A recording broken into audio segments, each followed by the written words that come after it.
This video is powered by the pros at Pascal Air Plumbing and Electric. Arkansas owned, Arkansas operated. GoPascal.com. And it's time to visit with Aaron Torres from the Aaron Torres Sports Podcast and Fox Sports Radio. And AT, we got our new co-host here with us too, Matt Jones, former Arkansas quarterback. You and I have known each other through a lot of people that I've worked with. This is the first one who somebody would put the word legend in front of him when it comes to the Razorbacks and then played in the NFL. So I think this will work out pretty well. Well, Matt, it's very nice to be introduced, but let me just say this, Phil. I put legend in front of Phil Elson every time I talk to you. So let's stop. Let's stop. Phil's Come on too now. kind, ain't he? I mean, not only is he too kind, he is the face of the premier baseball program in America, him and Dave Van Horn. So I don't know what he's talking about playing all coy and modest. That's the thing about Phil you'll learn, Matt, is he's a very modest guy. Sometimes he's too humble for his own good, this guy. So it's a pleasure to be talking to two Razorback legends. And yeah, I'm excited to be here, and congrats, Matt. It's nice to speak with you, and I, of course, remember your playing days very well. So I'm excited to talk to both of you. Yeah, thank you. I'm trying to get Phil to. I want to go out to eat with Phil in Fayetteville. You know, he's a celebrity up there, like you say, the face of the base. I mean. Take me out. He won't take me out. You know, what are we doing? People know my voice well, much he better. can't go out. That's why. That's right. He I needs like the understand. back door, security, side doors. Trust me, I've heard stories. I've heard all sorts of Nobody stories. knows what I look like, Aaron. That's the thing. Everybody knows what Matt looks like just because. I mean, he's going to be one of the taller guys in the room when he shows up. No, people might know what I sound like, so that's why I pretty much stay quiet when I'm in a restaurant. But I'm here to eat. Yeah, that's right. I'm here to eat. No, You just point at the menu. Yeah, okay, I guess. So SEC Media Days was pretty entertaining. Men's basketball this last week. No surprise, Kentucky won, Arkansas 2 when it comes down to it. We get to see the Hogs in an exhibition on Monday against Rogers State. And the collection of talent he's got here stands differently from what we've seen in previous years. It sounds, though, that Muss doesn't expect this to be a good three-point shooting team. We all think it's going to be a great defensive team, dribble drive, maybe some kickouts. I think they're going to be able to create off of a lot of defensive stops. And it just feels like the sky's the limit for the Muss Bus this year. Well, one, I agree with that last part, Phil. And two, I think, that's really how Coach Muss is built. I think not just this program, but as I've talked about many times, got a chance to see him up close and in person here on the West Coast. That's really what it's all about is, we talk about NBA upside, NBA talent, this and that. Most of his teams have been built on great defense, and defense leads to offense. And so, I think I'll be curious. I'll be curious about a lot of different things with this team, but I also do think that part of the variable that we have to discuss with this team is that because they're so deep, because they're so athletic, I would think in theory that would mean that it would create a lot of problems for the other team defensively, or for Arkansas on defense, the other team offensively. And so it's one of many pieces. I caught little clips of the little Barnhill, event on Sunday. And obviously I tried to watch some of the European tour as well. And so it's definitely clearly, the deepest team that he's had, the most athletic team that he's had. I think certainly the most NBA upside. But I also, and I don't know if this is official, I would assume it's his youngest team as well. I mean, 6 freshmen on the team, and then, of course, 11 new players overall. So, one thing when I've heard him speak this summer, when I saw, obviously, the European games, and I even saw him mention this at SEC Media Day, it's going to be a process. The season is a 5-6 month journey, and it's not going to be a finished product on opening night. It certainly isn't for anybody, but I think Arkansas with 11 new players and 6 freshmen, maybe even more so than others, got to take a little, there's going to be a little patience involved there. So there's 6 new coaches in men's basketball in the SEC this year. This is year 4 for Eric Musselman. And, everybody will look at Kentucky and Arkansas at the top of the list here. Who else do you think can really contend? Not really be like a surprise, but can really contend for the top spot in the SEC this year outside of who was picked to finish first and second? Yeah, I don't think it's a big stretch because they were picked to finish third. Tennessee, listen, Tennessee, it's easy to forget. And, Rick Barnes kind of has that reputation, doesn't win enough in the tournament, whatever. I mean, this was the hottest team in college basketball last year, right? I mean, Greg Sankey's ready to blow up the NCAA tournament because of Texas A&M last year. Well, Texas A&M lost in the SEC championship game to Tennessee, and they were playing incredible basketball. And basically, outside of Kennedy Chandler, who was a second-round pick of the Memphis Grizzlies last year, just about everybody else is back. Fulkerson finally left, but, Zakiya Ziegler is back, and Josiah Jordan-James is back for a fourth year. And so that's the team to me that really stands out, is that I just think they have a bunch of veterans, older guys that have won at the highest level. And I think they're almost the opposite of what I just said with Arkansas. I think they're going to hit the ground running and be pretty good right away. And I think that's the team that probably outside of those two I'm looking at the most. I think Alabama has some really nice pieces. Auburn, I think, is going to be interesting. Some new faces in the front court with some returnees from last year's SEC championship team. And I think A&M is going to be really good, too. I think it's easy to forget how good they were late, and then, of course, the fact that they return most everybody. But in terms of teams that can win it, certainly outside of Kentucky and Tennessee, or outside of Kentucky and Arkansas, I would probably put Tennessee atop the list.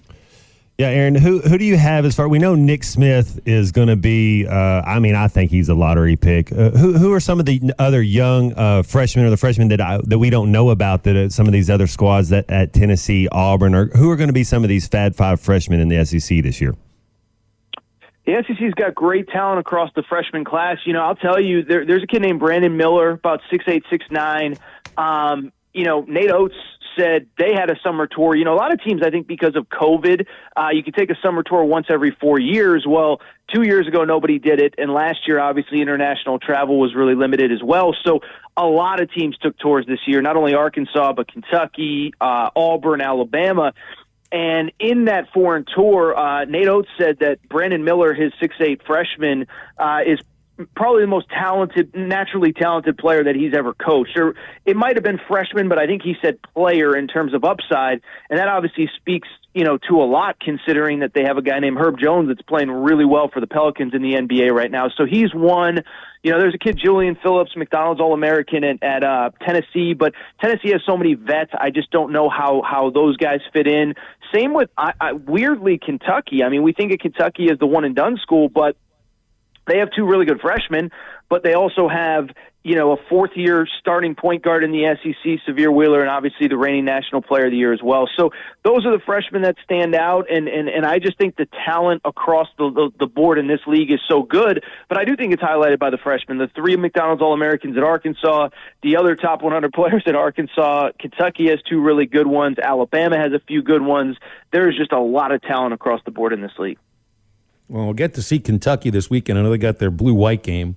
And it is an older team. I mean, Sheboy's back. Wheeler, I don't know if this is fourth or fifth year. Of course, he was at Georgia before. Do you, to go for 1 and 2 with Kentucky and Arkansas, do you give one an edge over the other here? I mean, they do play each other twice. We get to wrap up the regular season with a Saturday afternoon CBS game at Bud Walton Arena, where the roof should be blown off. Hopefully, we expect both those teams are playing really well by then. Do you give one an edge over the other here before the first game? No, not really. It's a tough question. It is. I'll say this, Phil. It is interesting to me, and it shows like the college basketball, like college football, like a lot of sports. The off season's really long, right? Because you go from the day Kentucky season ended in the NCAA tournament, and oh, by the way, the day Arkansas season ended in the NCAA tournament in the Elite Eight, and you feel like this is a truly ascending program, deepest tournament run of any SEC team for the second straight year. And you think about how we were thinking about Kentucky in April, like it's kind of surprising to me, like that everyone's just back on, hey, Kentucky should be number one in the preseason polls, this, that, the other thing. I'm not saying that I wouldn't vote them number one because I think I probably would, but it is just funny how, legitimately, I think the day after the St. Peter's game, I would guess if you polled most Kentucky fans, they would have wanted a majority would have wanted John Calipari gone. When I say majority, I don't mean 97%, but probably more than 50%. And I think the other 13 fan bases would say we're not scared of Kentucky anymore. Well, fast forward, and they're back atop the rankings, and I think they probably should be, like I said. But no, I don't know that I feel definitively better about one than the other. I wouldn't be surprised if any of those top three finished number one. I weirdly, again, I don't want to say that I think Tennessee will win it, but I think when you talk about a team most built to go on the road, comfortable, this and that, Tennessee is probably in the mix as much as anybody. So, no, I'm not ducking the question. I don't have a super strong opinion that really I think any one of the top three is better than the other. If Arkansas is, cutting down the nets to win an SEC championship on that final Saturday, I wouldn't be surprised. And then Kentucky and Tennessee, both veteran teams that are really good. I would be surprised if it was anybody else, if it was Bama, if it was A&M, if it was Auburn. But I think those three are the three best teams in the league, and I think they're all justifiably ranked in the top 11 in the preseason poll that came out this week. Aaron, you got the last team, Duke 01 team. It was Jay Williams, Shane Battier-led team. They're the last team to be preseason number one and to cut down the nets. What do you think? Just that was kind of an older team. Do you think just the pressure or the game is a little bit younger now? Do you see North Carolina? You think they could end that drought and cut down the nets at the end of the year? I think they should be the favorite. There's been a lot of, and I cover this on a national scale, but there's been a lot of, people that cover this sport that have made the argument either that Gonzaga should be one or that Gonzaga and North Carolina, it's one or the other. I don't see it that way at all. I have Gonzaga probably, fifth or sixth in my preseason poll. I think North Carolina is justifiable. And for people who remember, again, it was a long time ago, or people who have forgotten, they played for a national championship game, but they did it as an 8 seed in the NCAA tournament. But I think the thing we forget about North Carolina is two things. One, they're really good players. Armando Bacot was a McDonald's All-American, Caleb Love, R.J. Davis. Their three best players. They were all McDonald's All-Americans. They just haven't developed into maybe, surefire NBA players yet.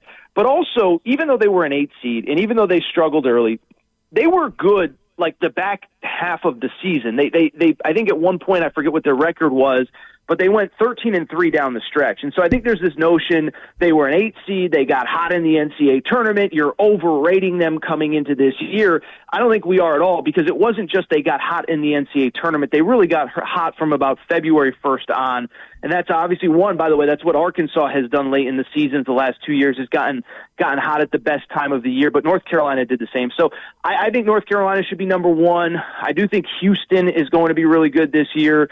Gonzaga somewhere in there, the three SEC teams I mentioned. There's a lot of really good teams in college basketball this year. And I know it's cliche to talk about, but I do think it's the truth, is that NIL has helped bring guys like Oscar Tshiebwe, some of the guys at Carolina, others back to college basketball. It's a good thing. I mean, obviously, if you have a chance to be a first-round pick and make, tens of millions of dollars, you should do it. But for those guys that would be second-round picks, Drew Timme said earlier this month that he's going to make more money as a college player this year than as a pro.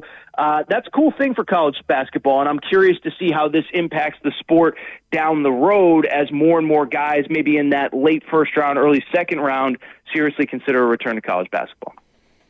Aaron, I'd be remiss, since it is football season, and you've got a lot of this on your website, AaronTorresOnline.com. Hey, let me ask you guys a question. Do I have time to ask you guys a question about football? So, go for it. Phil, you've known me for a long time. I'm not Mr. Outrage guy. I'm outraged and upset by everything. Let me ask you a question.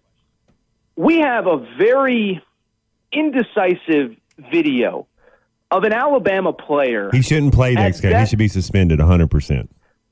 Thank you. Nobody else can say it. Yeah, I don't know why. I mean, let me jump in. Go ahead. Yeah, I was going to say, you don't get to walk around just slapping people in the side of the head. We've evolved as a civil as a country, right? We live in a world where everybody is upset by everything. And at the best, in a best case scenario, an Alabama football player was caught on video shoving a female fan, at worst slapping or punching. And I know the video is inconclusive. And by the way, this is the part Alabama fans don't want to admit. Nick Saban said it's being handled internally. It's a disciplinary issue. So if there was nothing wrong, if it was completely unprovoked, then why is it a disciplinary issue? And so I feel like I'm like living in the bizarro world here of, I understand covering Nick Saban isn't an easy thing. And I feel for those people that have to go to a press conference and ask him questions every week. But the fact, why am I the only one that's like, can we get, like, I don't know. I'm blown away. It's very rare that in our world that we live in now, that I feel like something is being underreported and undercovered. The fact that we have video of an Alabama football player at best pushing, shoving a female, at worst slapping or punching, I just can't believe this isn't a bigger story. I cannot believe it. I'm so glad you guys said, not to confirm my opinion. I just feel like nobody's talking about this. I'm blown away by it. Well, it's a good topic to bring up, but we're up against it, so we're going to have to end it there. And I think this is something for you and I to open up. And I agree with you, Aaron. Yes, sir. AT, appreciate you, man. Have a good weekend. I just gave you content for the rest of the hour, so I appreciate you guys, all right? You did. All right, Thanks, we'll buddy. talk soon, guys. That's Take called care. being a really good talk show host right there. Football is back, and BetOnline remains your number one source for all your football betting needs this season. You'll find the latest odds, matchup info, player news, and game trends. And as your continued source for all sports wagering info, BetOnline features live betting, free contests, live scores, and giveaways all season long. Always the fastest and easiest way to bet on all your favorite sports and events like MLB, MMA, tennis, boxing, and even golf. Head to betonline.ag to join and receive your 100% welcome bonus with your first deposit. Make sure to use the promo code BELIEVE to receive your rewards. That's BLEAV. Bet online, where the game starts.